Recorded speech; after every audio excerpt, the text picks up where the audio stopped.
তোমরা তো মাছ ভাজি মেলা খাইছো, কিন্তু কোনো সময় কি মাছের দো পেঁয়াজা খাইছো? যদি দো পেঁয়াজা না খাই তাহলে তাহলে এই ভিডিওটা তোমরা লাগে, কারণ এটা মাছের পুরাটা একটা আনকমন আইটেম। এই আইটেমটা এতটাই মজা যে তোমরা একবারে ফিদা হয়ে যাবা। আর কয় প্লেট যে ভাত খাইবা এটার গ্যারান্টি আমি দিতাম না, কারণ একবারে হাড়ি তোমরা ভাত খাওয়া শেষ করবা। সো হাই, আসসালামু আলাইকুম আমার মেয়া ভাই বুঝিরা, সবার কি অবস্থা? আমি তোমরা নেত্রকোনার বুঝি আকাশি জাকারিয়া। তো প্রথমে দেখো আমি 500 গ্রামের মতো রুই মাছ নিলাম, আর এই রুই মাছগুলোরে কিন্তু আমি ছোট ছোট টুকরা করে কেটে নিছি, একবারে কুড়ি বিরান করি না, ঠিক এরকম। তো প্রথমে দেখো আমি কিন্তু দুইটা লেবুর ফালি চিপে দিলাম, এরপরে আস্তা রসুনের কোয়া দিলাম কয়েকটা, আস্তা আমি দেখো আদা কুচি দিয়ে দিলাম, সেই সাথে পেঁয়াজ বাটা দিলাম, রসুন বাটা দিলাম, আদা বাটা দিলাম।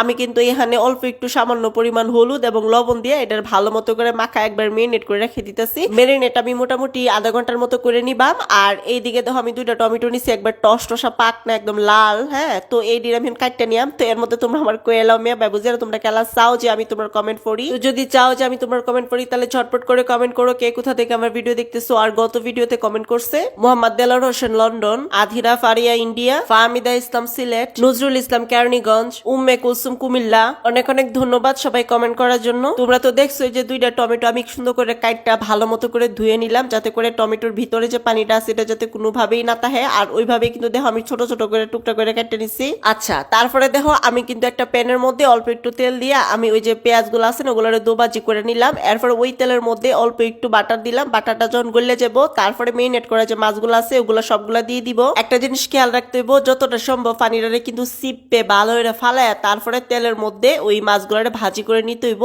আমার মেয়ে ভাই বুঝিরা, যদি তোমরা ঘরের মধ্যে বাটার না থাকে তাহলে কোনো সমস্যা নাই, তোমরা অনলি তেল দিয়েও কিন্তু এই দোবাজিটা করে নিতে পারবা। আর তোমরা যদি চাও যে এই ভাজিটা ঘি দিয়ে অনলি ভাইজা নিবা তাহলে আরো বেশি ভালো লাগবে। একবার রাজকীয় খাবারের যে একটা ফিল আছে না, ওই ফিলটা তোমরা অবশ্যই পাইবা। এন্ড অফ কোর্স ঘি বাটার ছাড়া এই দো পেঁয়াজাটা রাজকীয় স্টাইলের কোনো অংশ একেবারে কম হইতো না। মাছের কুড়ি দিয়ে একবারে ভালো মতো করে ভাজা হয়ে উঠছে, এখন আমি অলায়ালছি। আচ্ছা, আমার মেয়া বাবুজিরা এটা হচ্ছে রান্নার মেইন একবার ইম্পর্টেন্ট একটা পার্ট। তো এই যে দেখো অল্প একটু তেলের মধ্যে আমি কতগুলা পেঁয়াজ কুচি দিয়ে আলছি। পেঁয়াজটা যখন বাদামি কালার হয়ে আসছে তারপরে টমেটো গুলা দিয়ে দিলাম। টমেটোটি জাস্ট একটু নামমাত্র হালকা একটু টাইলা তেলের মধ্যে। এরপরে দেখো মরিচের গুঁড়া, হলুদের গুঁড়া, ধনিয়ার গুঁড়া, জিরার গুঁড়া দিয়ে দিলাম। দিয়ে আবার এটার ভালো মতো করে টাল তৈব, একবারে ম্যাশ করে লাই তৈব। এর মধ্যে কিন্তু আমি কাঁচা মরিচও দিয়ে আলছি বেশ কয়েকটা। তোমরা এনে চাইলে শুকনো মরিচও দিতারো বা চিলি ফ্লিক্সও দিতারো, বাট আমি ঝালটা একটু কম খাই, আমি এই জন্য আমি শুধুমাত্র ওই যে কাঁচা মরিচটা দিছি, আর অন্য কোনো মরিচ দেই নাই। এরপরে দেখো মাছগুলা যে দোবাজি করে রাখছিলাম ওগুলা দিয়ে দিলাম। দিয়ে দেওয়ার পরে এগুলো একটু হালকা ভাজি করার পরে আমি লবণ দিয়ে দিলাম।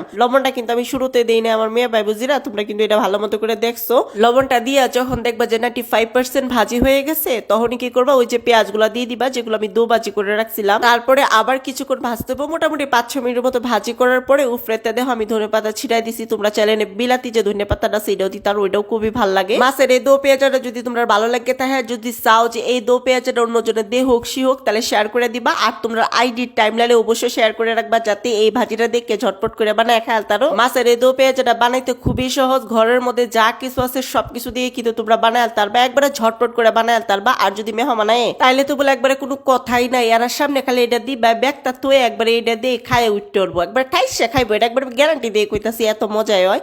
আর গরম গরম ভাত বা পোলাও যার সাথে মন চায় তার সাথে কিন্তু খাই তারবা।